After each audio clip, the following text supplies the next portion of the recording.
Well, let's move on to our number two, because our number two is also unanimous, and it's for the same exact reason. You've already mentioned his name.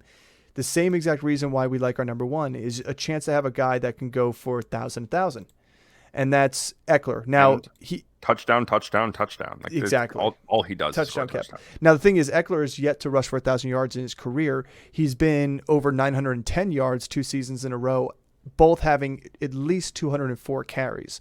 So if he hits that 200 mark, he's guaranteeing himself pretty much 900 yards rushing, which is pretty good. I think if he gets himself 10 more carries, you get yourself to that 1,000-yard mark. But he went from 94 targets 2 years ago to 127 last year with 107 receptions. Insane. Right.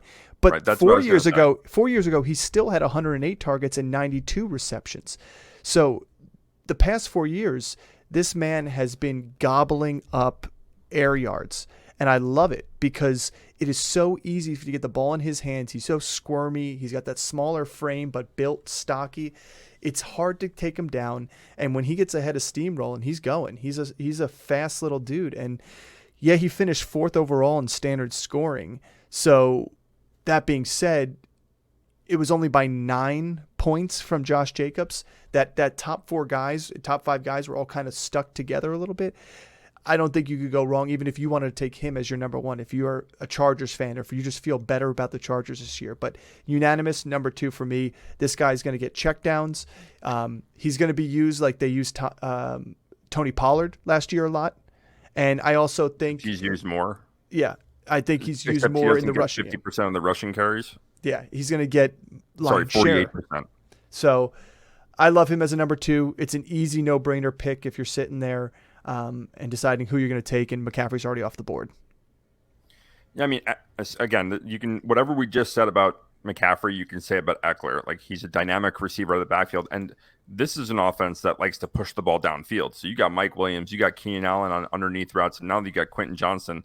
Like, this team wants to push the ball downfield, and when the defense is all shifting back 15, 20 yards, Eckler's open. Again, he's a mismatch against any linebacker that you put him against because he's such an effective catcher.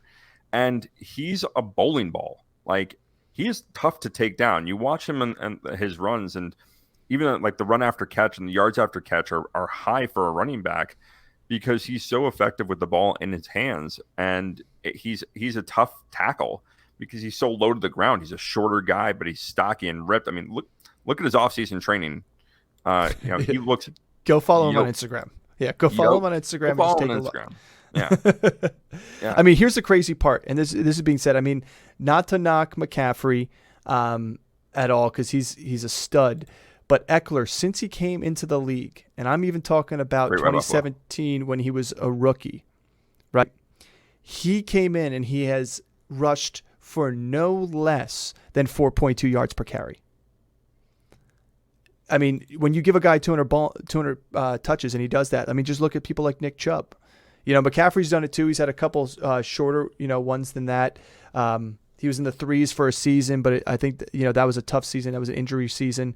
But still, when you look at Eckler's he was also numbers, on the Carolina Panthers. Yeah, but Eckler's just came in. There's a reason why he was an undrafted free agent. Melvin Gordon, first round pick, was ahead of him, and the Chargers said, "You know what? We're okay without Melvin Gordon. We got this guy."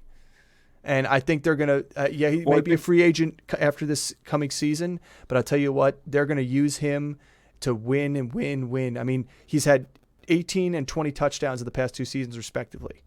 I fully expect him to have at least 15 touchdowns again this year. Yeah, I mean, that's the thing about him. He's going to score 12 plus touchdowns. And he's effective on the goal line too. Like, as a small guy, you think that he's going to get stuffed up there, but he's powerful. Like, he's low to the ground and powerful. He's going to get in the end zone. And then he has the receiving aspect of it too. I think that the offense that he's in fits better for a receiving back, but I think McCaffrey is the better runner. Mm-hmm. And McCaffrey's done 1,000-yard seasons rushing. Eckler hasn't, but Eckler's receiving totals are significantly higher than McCaffrey. So yeah, I mean, I agree with you. Like, you can't really go wrong with one of these guys. Like, my preference is McCaffrey. Both of our preferences are McCaffrey, but am I mad that I get Eckler at 2 instead of McCaffrey? No, like, I love Eckler. He's a really, really talented running back, and he's going to win you weeks because he does score multiple touchdowns. He does get volume in the run in the passing game. And I don't care if a running back is going to only rush for 50 sub 50 yards. If he gets 70 plus yards receiving, you have all-purpose yards. If you're receiving points for every yard that they gain, I don't care where it comes from. Yeah, I agree. Volume and touches are the McCaffrey's most a better important passer thing. too. Yeah. Okay. Eckler's had passing touchdowns, I think, in the past. I'm sure he has. Derrick Henry's pretty good himself too. I mean,